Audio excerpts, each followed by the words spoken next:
अस्सलाम वालेकुम। अबरार रशीद आपकी खिदमत में एक मरतबा फिर हाजिर है और आपसे रिक्वेस्ट है कि अगर अभी तक आपने इस चैनल को सब्सक्राइब नहीं किया तो इसे सब्सक्राइब कर लीजिएगा।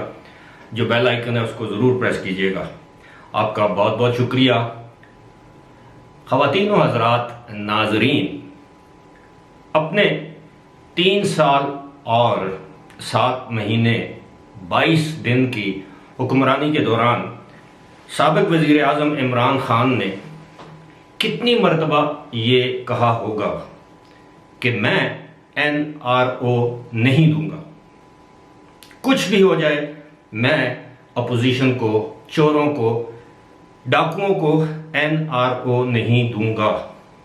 मेरा ख्याल है सैकड़ों मरतबा अपनी तकारीर में, अपनी स्टेटमेंट्स में, कौम से खिताब में, जलसों से खिताब में, मीडिया से बातें करते हुए हर जगह हमारे वज़ीर आज़म की, साबिक़ वज़ीर आज़म की एक ही रट होती थी कि मैं NRO नहीं दूंगा। ये NRO मांग रहे हैं, मैं आज इन्हें NRO दे दूं तो सब अच्छा हो जाएगा। लेकिन हालात की सितम ज़रीफ़ी देखिए कि कोई सोच सकता था कि अपने इक़्तिदार के आखिरी 3-4 दिनों में उन्होंने अपने लिए किस किस से NRO मांगा। एक NRO उन्होंने वहां से मांगा जहां से उनकी किताब का वो सफ़ा फट चुका था जिस सफ़े का वो अक्सर जिक्र करते थे। ये बात अक्टूबर 2021 से शुरू हुई। सफ़ा पहले ही बोसीदा हो चुका था, बिल आखिर फट गया। इसकी तफसील में अब जाने की ज़रूरत नहीं है, लेकिन इक़्तिदार के आखिरी जो उनके 4-5 दिन हैं मैं उनकी बात करूंगा। तो उस दौरान भी NRO के लिए तरले किए गए। 8 अप्रैल 2 दिन पहले की बात है, 2 या 3 दिन पहले, 8 अप्रैल की रात को एक NRO लेने की कोशिश की गई और दूसरी जानब से इनकार किया गया। ये NRO मांगने के लिए 2 साबिक़ वफाकी वज़रा की ड्यूटी लगाई गई। उनमें से एक साबिक़ वज़ीर दिफा परवेज़ खटक और दूसरे साबिक़ वज़ीर बहरी उमूर अली ज़ैदी थे। लेकिन जहां से ये NRO मांगने गए या NRO की सिफारिश लेके गए कि हमें अपोजिशन से NRO लेकर दिया जाए, तो वहां से साफ इनकार किया गया कि वो इस मामले में गैर जानबदार हैं और गैर जानबदार रहेंगे। अलबत्ता उनसे ये कहा गया कि उनका ये पैगाम मुतल्लिका लोगों तक पहुंचा दिया जाएगा और इसी तरह हुआ। ये पैगाम पहुंचाया गया। मुतहदा अपोजिशन ने इस पर सर जोड़े और एक ही जवाब आया कि NRO नहीं मिलेगा। सिर्फ और सिर्फ तहरीक अदम एतमाद, कोई गारंटी और कुछ नहीं। कानून अपना रास्ता इख्तियार करेगा, कोई इंतकामी कार्रवाई नहीं की जाएगी, किसी बेगुनाह के साथ कोई ज्यादती नहीं की जाएगी और इंतकाम की सियासत को दफन किया जाएगा। अलबत्ता जिन लोगों ने करप्शन से हाथ अपने रंगे, जिन लोगों ने इस मुल्क को नुकसान पहुंचाया, उनके सबूत अगर हमारे पास हुए तो उनके खिलाफ कानून के मुताबिक कार्रवाई की जाएगी। अदालतें भी हैं और मुतल्लिका इदारे भी हैं, वहां पर उनको अपनी बेगुनाही साबित करना होगी।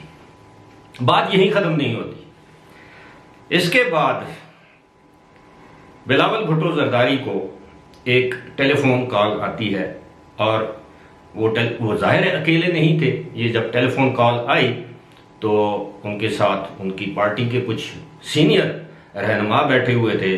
उन्होंने वो कॉल रिसीव की और उन्होंने कहा कि I am sorry, game is over, no NRO। अब ये NRO क्या था? ये NRO ये था कि मैं इस्तीफा देने के लिए तैयार हूं, आप मेरे साथ 3 बातों पर एग्री करें। ये पैगाम लेकर परवेज़ खटक और अली ज़ैदी गए थे। वो क्या था कि आप फौरी तौर पर इलेक्शन का ऐलान करें, میری یا میری جماعت کے یا میرے جو کولیگز ہیں، جو وفاقی وزراء یا میرے جو ساتھی تھے، ان کے خلاف کوئی انتقامی کارروائی نہ کریں، ان کے نام ECL پر نہ ڈالیں. اگر میں ملک سے باہر جانا چاہوں تو مجھے روکا نہ جائے اور فوری طور پر انتخابات کروائے جائیں. وہاں سے نہ ہو گئی. بلاول بھٹو زرداری کو جس سیاسی شخصیت نے فون کیا، آبویسلی اب میں یہ نہیں بتا سکتا کہ وہ PTI کی سیاسی شخصیت تھی یا کوئی دونوں کا کامن دوست تھا جس نے PTI یا عمران خان کے بہاف پر بلاول بھٹو زرداری سے یہ بات کی.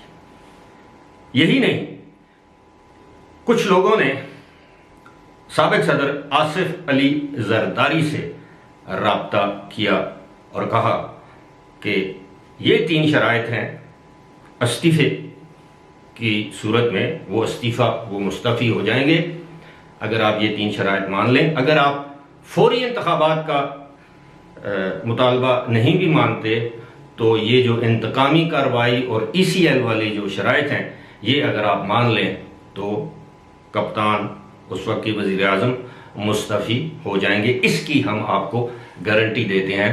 تو آگے سے آصف علی زرداری کا جواب تھا ایبسلیوٹلی ناٹ. اور یہ میں بات ویسے نہیں کر رہا، مصدقہ ذرائع کو میں کوٹ کر سکتا ہوں کہ آصف علی زرداری نے ایبسلیوٹلی ناٹ کہہ دیا. اور اس کے بعد جب یہ متحدہ اپوزیشن کے اجلاس میں یہ بات زیر بحث آئی تو اسی طرح کے خیالات کا اظہار شہباز شریف صاحب، مولانا فضل الرحمان صاحب اور دیگر متحدہ اپوزیشن کی جماعتوں کے جو قائدین ہیں ان کا بھی یہی جواب تھا کہ اس پر کوئی سمجھوتا نہیں ہوگا. اب آپ دیکھیے، جس طرح میں نے کہا کہ ستم ظریفی حالات کی ستم ظریفی کے حالات نے کس طرح رخ بدلا، کس طرح پلٹا کھایا کہ وہ شخص جو مطلق العنان سمجھ بیٹھا تھا اپنے آپ کو، جو نعوذ باللہ اپنے آپ کو اس دھرتی کا، پاکستان کا انداتا، ناخدا، مسیحا، سب کچھ بلا شرکت غیر اپنے آپ کو ایک ایسا حکمران سمجھتا تھا کہ جس کے ہاتھ میں ایسی طاقت آ گئی ہے کہ وہ جس کو جس وقت جو مرضی یہ کہے اس کے خلاف کچھ نہیں ہو سکتا. اور بالآخر اس کو الٹیمیٹلی NRO مانگنا پڑا. اور NRO کن سے مانگنا پڑا؟ بقول اسی شخص کے جن کو وہ گزشتہ 4.25 سال تک چور، ڈاکو، غدار، لٹیرے، خون چوسنے والے، پتہ نہیں کیا کیا کہتا رہا اور بالآخر ان کے ترلے کرنے پڑے. He is a devastated, desperate man. You can expect anything from any desperate personality, especially جب آپ کو یہ سنڈروم ہو جائے، نرگسیت جسے کہتے ہیں، نارسسٹک جو آپ ہو جاتے ہیں کہ اپنے آپ کو زوم ہو جاتا ہے کہ میں عقل کل ہوں، میں ٹھیک ہوں، میں حق پر ہوں، میں نیکی کا پرچار کرنے والا ہوں، میں ریاست مدینہ کا والی ہوں اور سب میرے ماتحت میری رعایا ہے، میں جو چاہوں گا وہی ہوگا. لیکن میں، آپ کو بھی پتا ہے، مجھے بھی پتا ہے، میں زیب دیتا ہے اس ایک ہستی کو جس کی حکومت سدا رہے گی اور اسی پر ہمارا ایمان بھی ہے. باقی کئی لوگ آئے دنیا میں میں کرتے کرتے اپنی ذات کے خول سے، اپنی انا کے خول سے، جھوٹی اناؤں کے خول سے وہ باہر نہیں نکل سکے اور بالآخر قصہ پاری نہ ہو گئے. فی الحال اسی کے ساتھ مجھے دیجیے اجازت. خدا حافظ.